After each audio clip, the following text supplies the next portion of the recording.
Tens of thousands of years ago, Earth was a very different place. The air was colder, the skies grayer, and enormous glaciers covered much of the northern hemisphere. Mountains, valleys, and plains that we know today were buried under layers of ice hundreds of meters thick. The last ice age, also known as the Pleistocene epoch, began around 2.6 million years ago and ended roughly 11,700 years ago.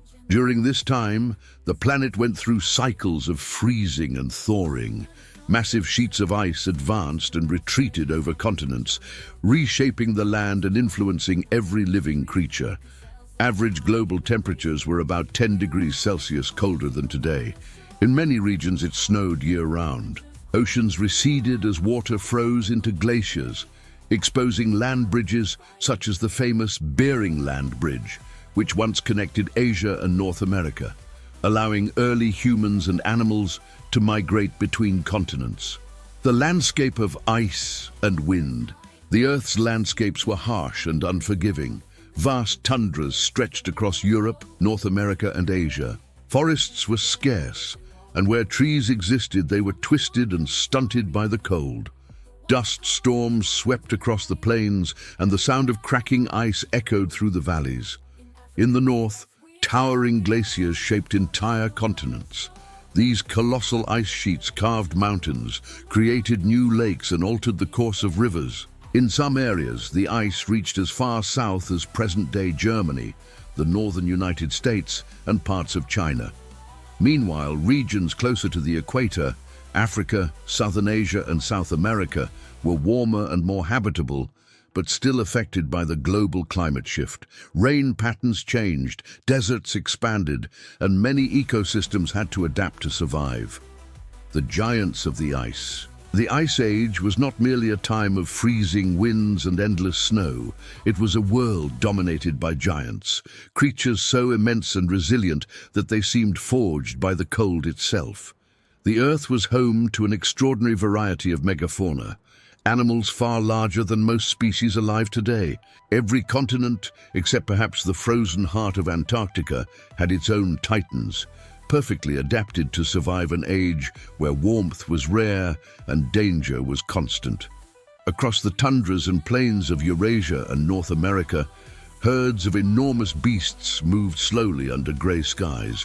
The landscape echoed with their heavy footsteps and distant calls as predators prowled in the shadows. Survival depended on strength, endurance, and instinct, and these giants embodied all three. The woolly mammoth few creatures capture the imagination like the woolly mammoth, the true emblem of the Ice Age. Towering over 3 meters tall and weighing up to 6 tons, these magnificent elephants were perfectly designed for the cold. Their bodies were covered in long, shaggy hair that trapped warmth, beneath which a thick layer of fat, sometimes over 10 centimeters, insulated them from the icy wind.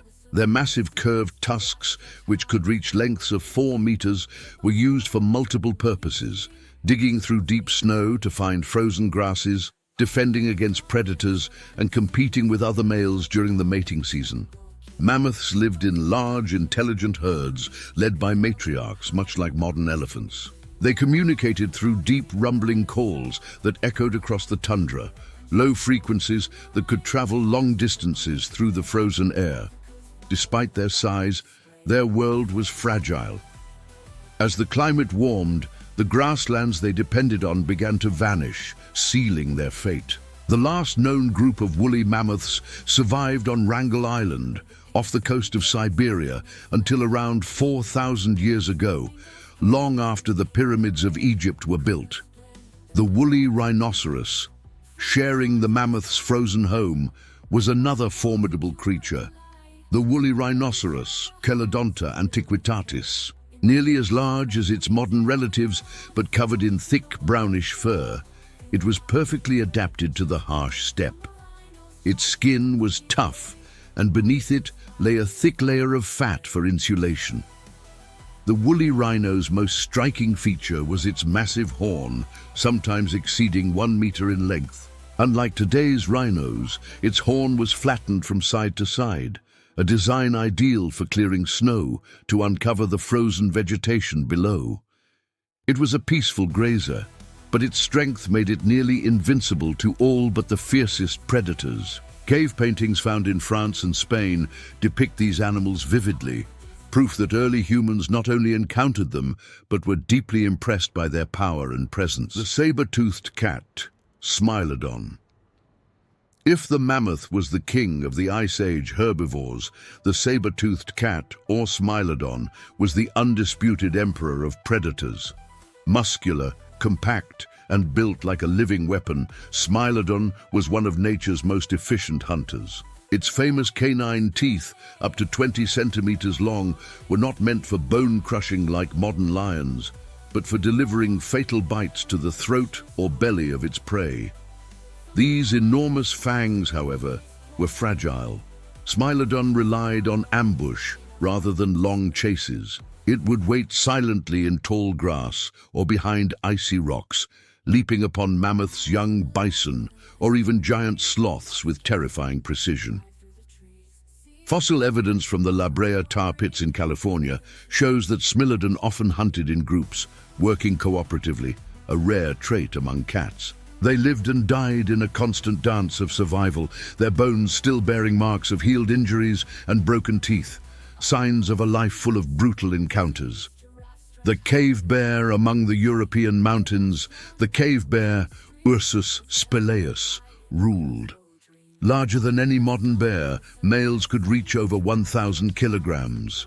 Unlike the modern brown bear, the cave bear was mostly herbivorous, feeding on roots, berries, and grasses during the short summer, then hibernating through the long, merciless winters.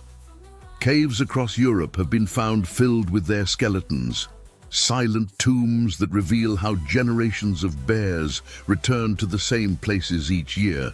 Many of these caves also contain human paintings, showing that early humans both feared and revered this giant. The megatherium far to the south, in the humid forests and open plains of South America, lived a gentle colossus, the megatherium, the giant ground sloth.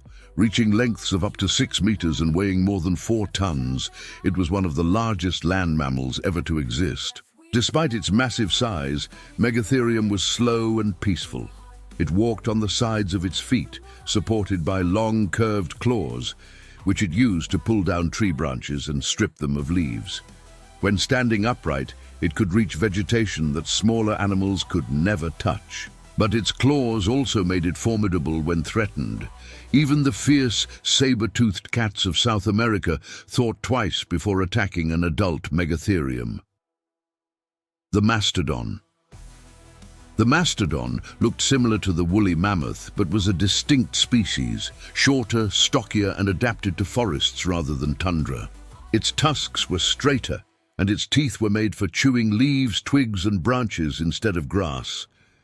Mastodons roamed across North America, from the Great Lakes to Mexico, thriving in cold but wooded regions.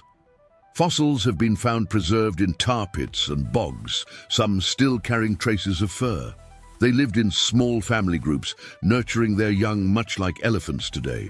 Their disappearance, around 10,000 years ago, marks one of the great mysteries of Ice Age extinction, the Irish elk. The Irish elk, or Megaloceros giganteus, was the largest species of deer ever to walk the earth. It stood over 2 meters tall at the shoulders, with antlers spreading up to 4 meters wide, broader than the height of an adult man. Despite its name, this species was not limited to Ireland. It ranged from Ireland to Siberia. Its antlers were both a weapon and a display of beauty, used in combat during mating season and to impress females.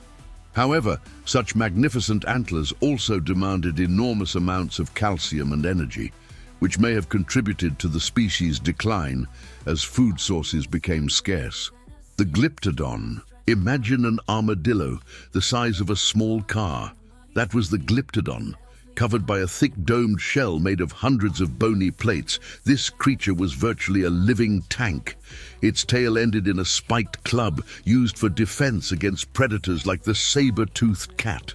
Weighing nearly a ton, the glyptodon grazed peacefully along the plains of South America, feeding on tough vegetation.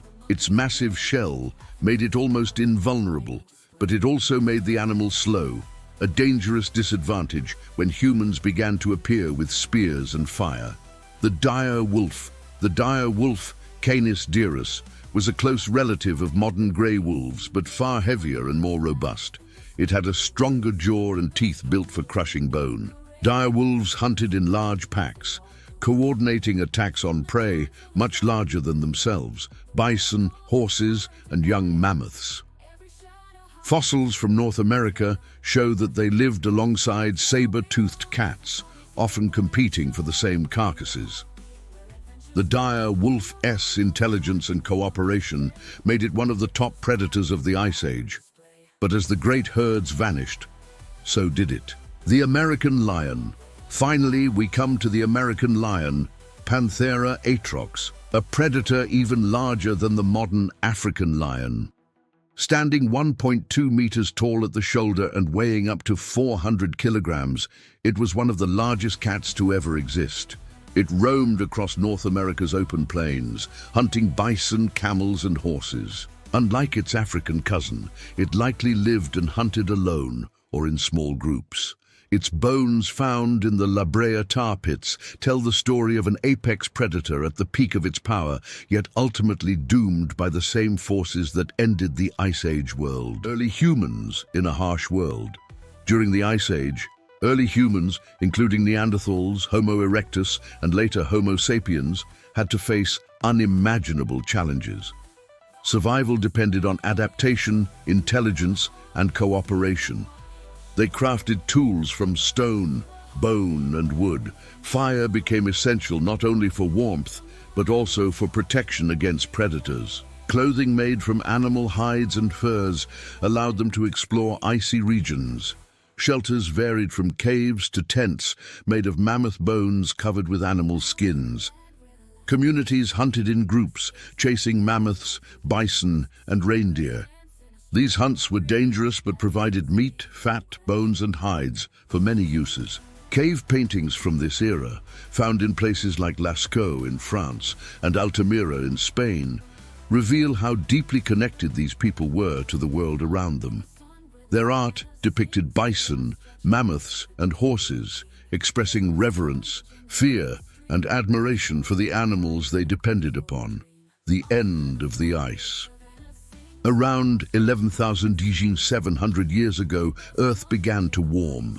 The glaciers melted, oceans rose, and the Ice Age slowly came to an end. Forests returned to the plains, rivers changed their paths, and many of the great beasts disappeared forever. Scientists believe that a combination of climate change and human hunting contributed to the extinction of the megafauna. As temperatures rose, the environment changed faster than many species could adapt. Mammoths, saber-toothed cats, and giant sloths all vanished, leaving behind only fossils and frozen remains buried in permafrost. For humans, however, the end of the Ice Age marked a new beginning. With the warmer climate came agriculture, permanent settlements, and eventually the rise of civilization itself. The cold had forged their endurance, and from the ice, humanity emerged stronger than ever. A frozen legacy. Today, traces of the Ice Age remain all around us. The Great Lakes of North America, the fjords of Scandinavia, and even the fertile valleys of Europe were all carved by the movement of ice. Frozen mammoths discovered in Siberia still hold genetic secrets that scientists continue to study. And every winter, as snow falls across the northern world, we are reminded of a time when the entire planet lay beneath a blanket of ice. The Ice Age was more than a cold chapter in Earth's story. It was a test of survival, adaptation, and resilience. A time when humans and animals stood together against the power of nature itself. And though that frozen world has long melted away, its spirit endures in our DNA, our myths, and the landscapes it left behind.